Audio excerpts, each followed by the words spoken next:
Those pictures you're seeing from Aldgate reiterating what we're now being told by Scotland Yard, that this is a major incident. The emergency is a major incident. Still only being said that there are several people injured, though clearly from eyewitnesses' reports on the ground there are more injured than have at the moment been accounted for. The latest on the travel situation: the whole of the tube network has been suspended this morning. Mainline train company First Great Western has said its services into London's Paddington are terminating at Reading because of the underground crisis. And it is also possible, British Transport Police are saying, that 2 trains are stuck in tunnels at Edgware Road, and there could still be passengers on board. We know passengers have smashed windows of tube trains with umbrellas to get out. Let's talk to one of our producers, Bob Mills, who's in Russell Square this morning. Bob, talk us through what you've seen. Well, what I'm seeing is a lot of very, very frightened people. As you know, tube stations throughout London were being evacuated. Thousands of people pouring out of King Cross Station and Euston Station. And I was one of those that had to be evacuated, walking towards Russell Square, and suddenly a huge explosion on the street up in front of me, and all I could see was the top of a bus completely destroyed. We all heard an explosion, and everything just disappeared in front of me, and I'm looking at people with blood injuries and walking away from the scene. The police are already there, taping off the entire area, so no one is completely sure what has happened. But as far as I'm concerned, a bomb has gone off, or something has exploded on a bus in Russell Square, and there must be some considerable injuries. And the whole place, people are streaming away from it. But as everybody is saying to me, we can't go down to the tubes, we can't walk up the street. Where on earth do we go? Bob, because we've been told by London Transport that there have just been power outages, we need to be absolutely clear about what you're saying. Take us through again exactly what happened and the timings of that. This was about 10 minutes ago. I was walking up the street, heard a loud explosion, and the next thing I saw was people running towards me saying a bomb has gone off in a bus, or at least a bus, the top of a bus, has exploded. I can tell you no more than that, and yes, you're right, it is unconfirmed that it's a bomb, but I can't see at this moment from a vehicle in the street how a power surge could affect it as you described. So it was an incident which clearly happened above ground? It was definitely above ground. It was on the street that I'm on now, Upper Woburn Place, which is just near Russell Square.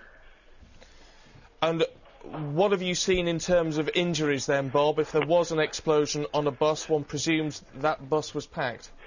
Yes, all buses are packed because of what's happening on the tubes. There are thousands of people in the streets trying to get to work, to walk distances and ways that they probably know little about, and the streets were packed, and there's a man now saying all the wounded have got to go to a hotel up the road, and there's a gentleman walking past me now who's got blood coming out of his eye, going up there now. I will go and try and find out more, but at the moment the whole area is blocked off by the police. So we have at one end of the street the police blocking off entrances to Euston Station, putting thousands of people onto the street, and within 300 yards we now have the entire street blocked off because of an explosion. So far we don't know why, but I'm suggesting it was a bomb. And Bob, just talk about the police response there. How strong has that response been? Well, it has been very quick and very rapid, but I have to say that they were already well on the streets, 100 of police, making sure that people were getting out of the tube, which is only 300 or 400 yards down the road, Euston Station. So they were out in force anyway, so they were there very, very quickly, along with an ambulance which I've just seen gone past now. Bob, we'll leave you to try and get some more information there from the scene. For now, thank you. You're watching Sky News with a major incident on the London Underground. It is coming up to 10 o'clock in the morning. We are staying with our pictures from our Sky helicopter. We heard at about 9:20 this morning that there apparently been some form of explosion at Liverpool Street. It's been reported from those in charge of the train authorities that there has been a power surge, but several explosions have been reported. We can cross live now to Liverpool Street and speak to our correspondent on the ground there, Lisa Holland. Lisa, give us an update. Morning to you. It's pretty chaotic on the ground here at the moment. There are hundreds and hundreds and hundreds of people being evacuated from buildings in the surrounding area by Liverpool Street Station. A cordon's gone up around Liverpool Street, which, talking to one police officer on the ground here, he says that it stretches for about a quarter of a mile. Now, everybody within that cordon, in the shops, the offices close to Liverpool Street Station, are being urged to come out of their buildings, go beyond this cordon. So the pathways, the streets are absolutely packed with people now. I have to tell you, this is an unofficial line. This is from one of the police officers that I've been talking to on the ground here. He says that he has been told that the incident that he is dealing with at Liverpool Station involves multiple casualties. The problem he says they have at the moment, which is why they've thrown the security cordon up, which is why they're evacuating everybody from the surrounding area, is that they really don't seem to know exactly what they're dealing with.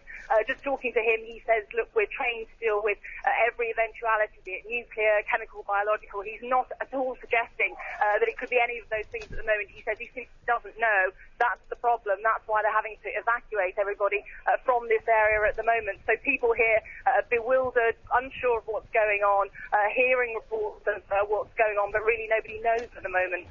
OK, Lisa, thank you very much for that. And as we've been listening to you, some more information coming in. The National Grid, which supplies power to the underground, has said there had been no problems with its system this morning, which could have contributed to the incident. We are clearly not even into an hour yet of this major incident which has shut down the whole of the London Underground.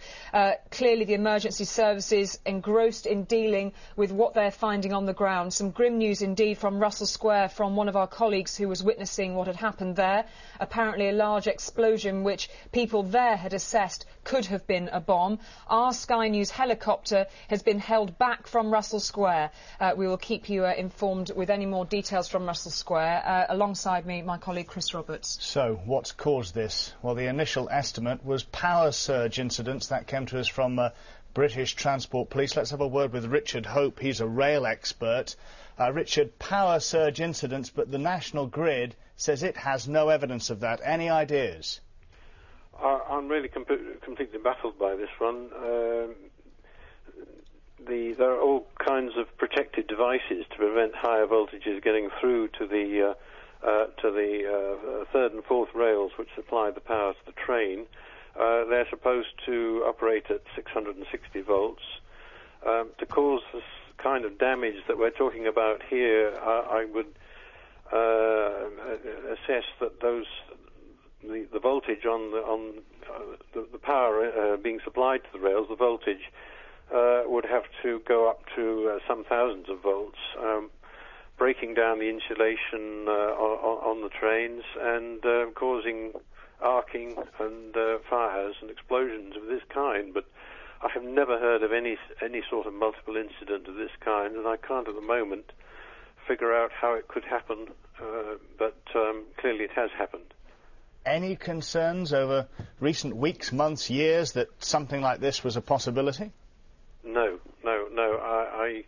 In the whole history of electric railways and underground systems, I can't recall an incident of this kind where we had explosions in such a widespread power surge. I mean, we're talking about each sort of short section of line, maybe half a mile in the central area. It's broken up into sections, and they're supplied by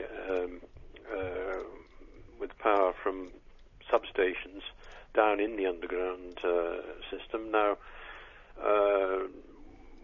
if one of those went wrong and a couple of trains were affected, say in the area of Russell Square, between Russell Square and King's Cross, well, yes, I could imagine that. But how one could at the same time have such an incident as far away as Edgware Road, I just don't understand at the moment.